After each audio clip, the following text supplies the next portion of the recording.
আসসালামু আলাইকুম ওয়া রাহমাতুল্লাহি ওয়া বারাকাতুহু। আউযু বিল্লাহি মিনাশ শাইতানির রাজীম। বিসমিল্লাহির রহমানির রহিম। সুবহানাল্লাযী আসরা বিআবদিহি লাইলাম মিনাল মাসজিদিল হারামি ইলাল মাসজিদিল আকসা ইলা আখিরিল আয়া। ওয়া ক্বালা আন-নাবিয়্যু সাল্লাল্লাহু আলাইহি ওয়া সাল্লাম আস-সালাতু মি'রাজুল মুমিনিন আও কামা ক্বালা আলাইহিস সালাম। এটা পবিত্র মাহে রজব।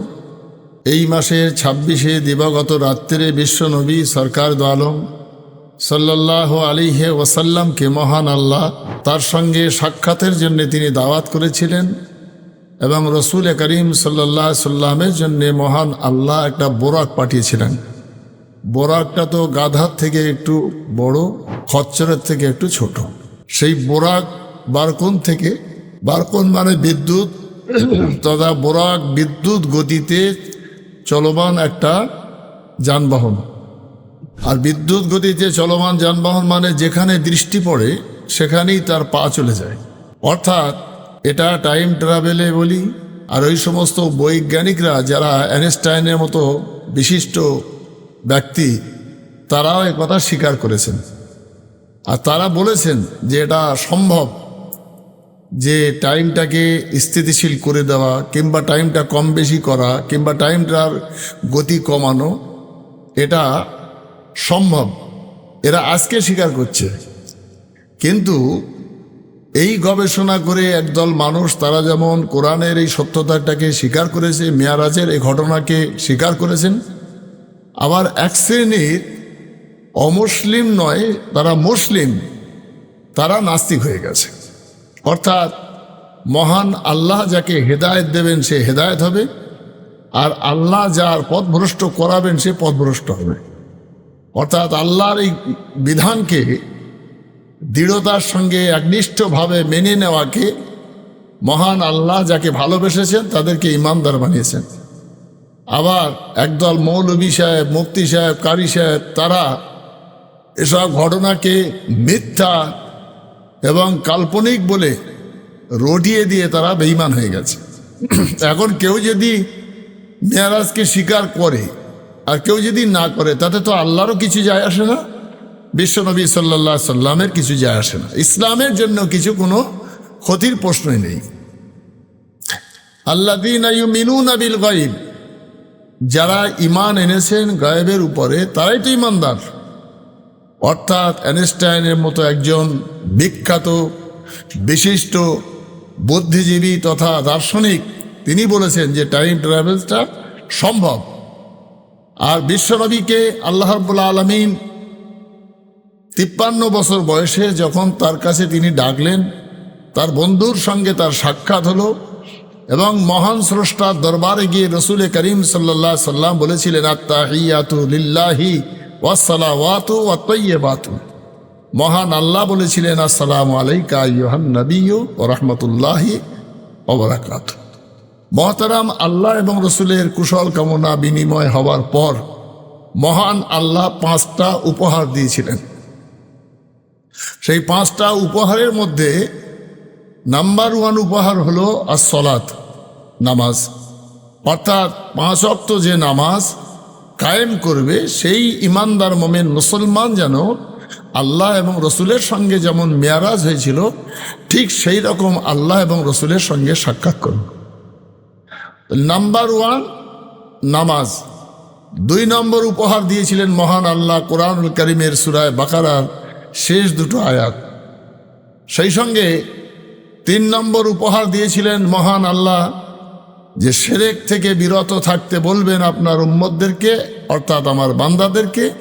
শুধু শিরক ছাড়া যত রকমের পাপ বান্দা করুক আর আপনার উম্মতরা করুক না কেন, আমি আল্লাহ থেকে নৈরাশ হতে মানা করবে, আমি তাদের মাফ করে দেব। অর্থাৎ শিরক থেকে বিরত থাকতে বলা হলো। 4 নম্বর যে উপহার মহান আল্লাহ দিয়েছিলেন যে মানুষ যদি তওবা করে সমস্ত রকমের গুনাহ শিরক ছাড়া, আল্লাহ সেই তওবার দরজা খুলে রাখবেন এবং তাদের মাফ করে দেবেন। সর্বশেষ যে আল্লাহ তাআলা আমাদের জন্য যে পুরস্কারটা দিলেন সেটা হলো আল্লাহ তাআলার জান্নাত, অর্থাৎ বেহেশতের সুসংবাদ। তো একটা মানুষ মেয়ারাজের উপরে বিশ্বাস রাখা এবং রসুলে পাক সাল্লাল্লাহু আলাইহি সাল্লাম আল্লাহর সঙ্গে দিদার করে যে 5টা উপহার নিয়ে আমাদের জন্য আসলেন, সর্বশেষ উপহার হলো জান্নাত।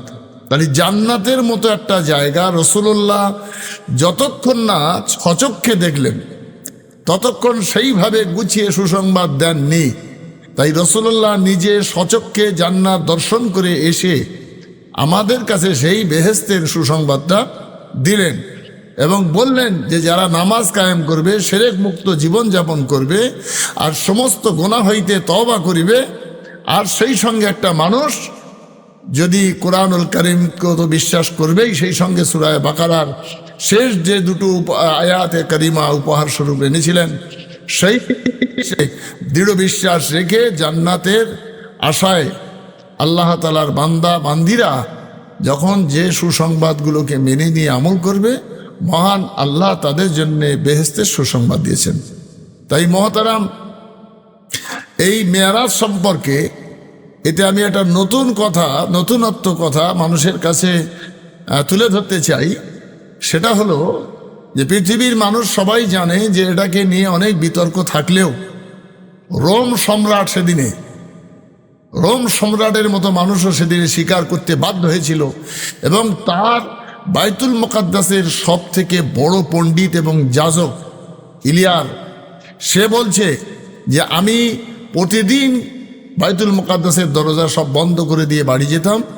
সেদিন রাত্রে একটা দরজা যখন বন্ধ করতে পারিনি, আমি সর্বশেষ মিস্ত্রি ডেকে আনলাম।